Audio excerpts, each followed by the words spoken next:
Celebrazione dell'intervento della concessione italiana di Tientsin Sinh.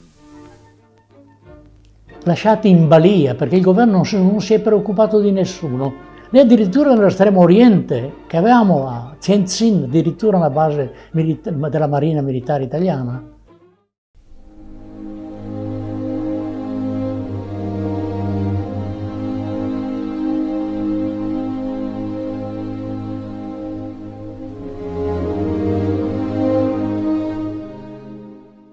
Ritorniamo indietro, 8 di settembre, noi non soltanto chiediamo l'armistizio, il che è già infamante, ma addirittura dichiariamo la guerra contro i tedeschi. Quali possono essere le conseguenze? Le migliaia di soldati che erano vicino ai tedeschi, che avevano combattuto fino a 24 ore prima assieme, cosa dovevano fare? Lasciati in balia, perché il governo non si è preoccupato di nessuno, né di Cefalonia, né della Grecia, né della Jugoslavia, né della Russia, né dell'Africa, né addirittura nell'estremo oriente, che avevamo a Tientsin addirittura una base della Marina Militare Italiana. L'unico ordine quale fu fatto? Quale fu? La resa della flotta, perché faceva comodo agli inglesi.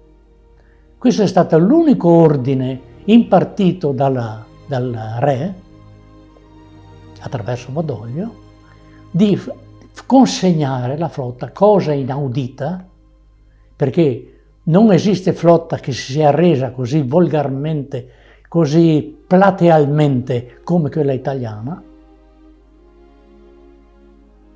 Nemmeno Hitler pretese la consegna della flotta francese all'armistizio.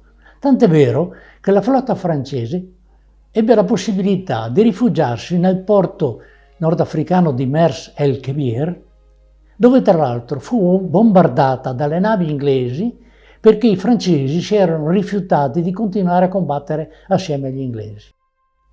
La peggiore cosa fu la guerra fratricida, cioè gli inglesi avevano, con la loro solita tecnica di vide ed impera, avevano aiutato, promosso, spinto della gente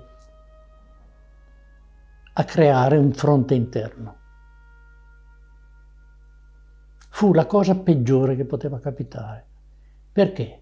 Perché questi partigiani, Piero Perti fa la distinzione tra partigiani e patrioti, esclude che siano tutti patrioti, fa una separazione.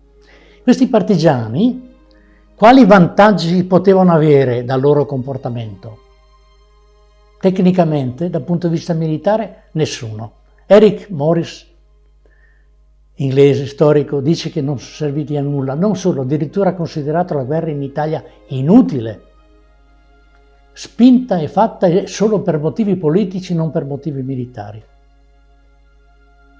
Quindi la partecipazione partigiana, che scopo? Parliamo dal punto di vista dell'utilità. Che utilità poteva avere?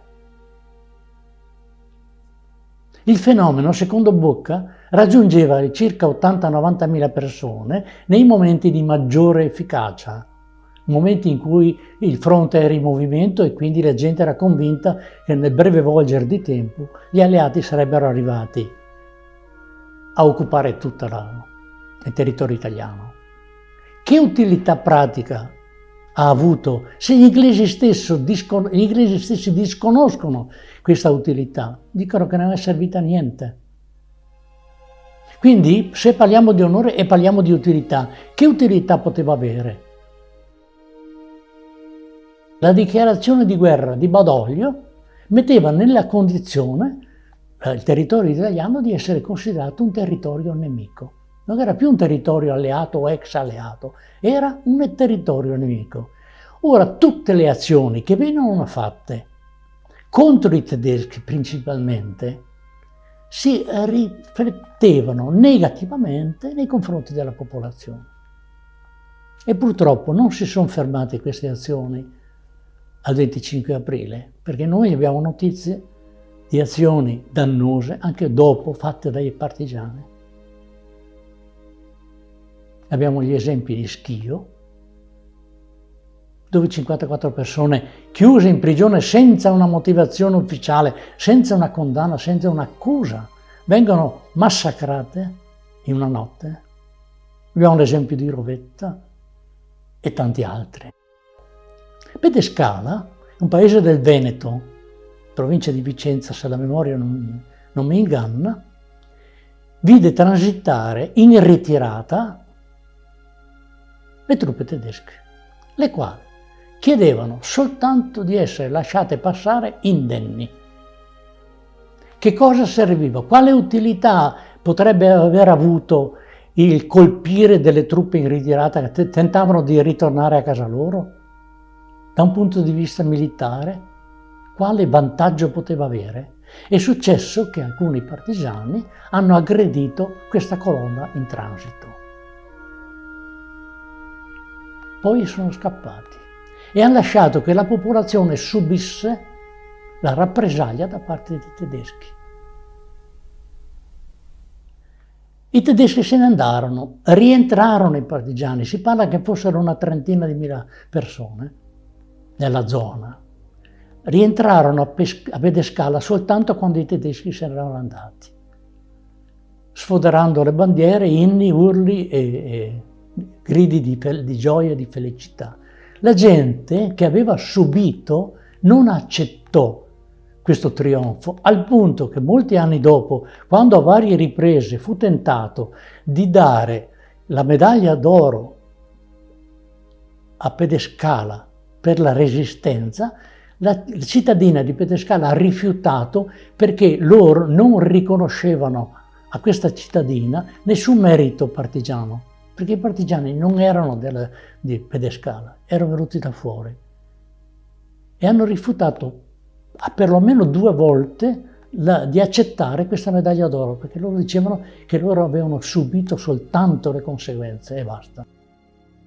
Le notizie dall'Africa, in primo momento negative, successivamente le truppe italiane e tedesche arrivavano al confine egiziano e solo la mancanza di rifornimenti,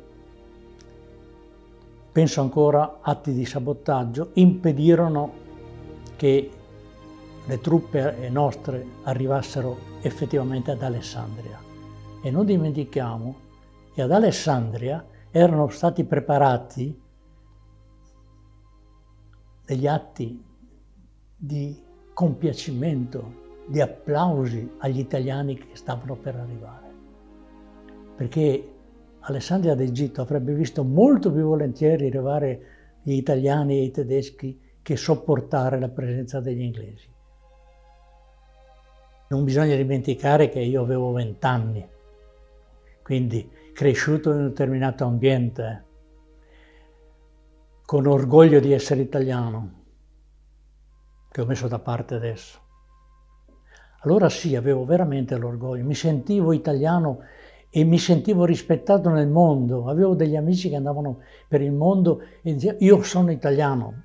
Oggi quegli stessi amici vanno e parlano in francese o in inglese tacendo di essere di nazionalità italiana.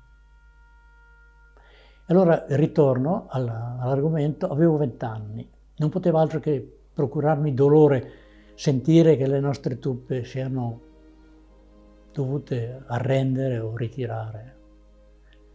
Però si aveva anche qualche notizia più o meno diretta, più o meno concreta, di qualche possibilità di armi un po' particolari. What was that? What the hell was that? It went by like we were standing still. Blue leader to group. Get off the air. Going by at 2 o'clock. What the hell is it? I tedeschi avrebbero inventato e avrebbero usato successivamente. Le notizie che si avevano così attraverso amici e conoscenti suggerivano la possibilità di sabotaggi. E questo faceva pensare che ci fosse qualcuno a un certo livello. Ne abbiamo avuto la conferma al 25 luglio. Perché il 25 luglio si ebbe veramente la sensazione di un ben preordinato colpo di Stato che non poteva essere improvvisato. E complicità della casa regnante era importante.